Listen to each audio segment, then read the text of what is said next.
একটি পাইপ একটি ট্যাঙ্ক একা 10 দিনে ভর্তি করতে পারে, আরেকটি পাইপ একই ট্যাঙ্ক 15 দিনে খালি করতে পারে। যদি উভয় পাইপ একসাথে খোলা থাকে তবে 4 দিন পরে ট্যাঙ্কে কত ভাগ জল থাকবে? সেক্ষেত্রে আমরা এই যে দুটি পাইপ আছে সেই দুটি পাইপের নাম ধরে নেব। একটি পাইপের নাম এ আর একটি পাইপের নাম হবে বি। তাহলে এ কত দিনে জল ভরতে পারে? 10 দিনে। আর বি কত দিনে খালি করতে পারে? 15 দিনে। এটা কিন্তু আলাদা করে আমাদের মাথায় রাখতে হবে যে এ ভর্তি করছে, বি খালি করছে।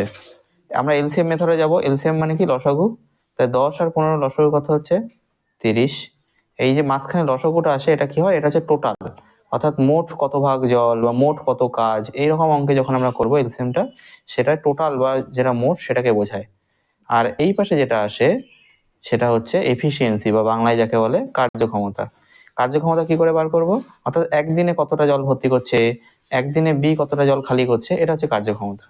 তাহলে মোট হচ্ছে 30 আর সে 10 দিনে করতে পারে, তাহলে একদিনে কতটা পারবে? তাহলে 30/10, অর্থাৎ মোট যেটা আছে তাকে সে যতদিনে একা করতে পারতো সেটা দিয়ে ভাগ। তাহলে 30কে 10 দিয়ে ভাগ করলে কত আসে? 3। তাহলে এর কার্যক্ষমতা কত? 3 ইউনিট পার ডে, এরকম বলতে পারি। আর বি এর কার্যক্ষমতা কি হবে? 30/15, অর্থাৎ 2। তার মানে কি দাঁড়ালো? এ 3 ইউনিট প্রতিদিন জল ভর্তি করতে পারে আর বি 2 ইউনিট জল প্রতিদিন খালি করতে পারে।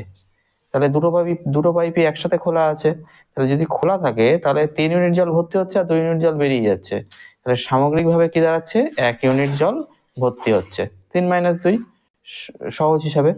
এবার বলছে যে 4 দিন পর্যন্ত এরকম একসাথে খোলা ছিল, তাহলে এটা তো একদিনের হিসাব।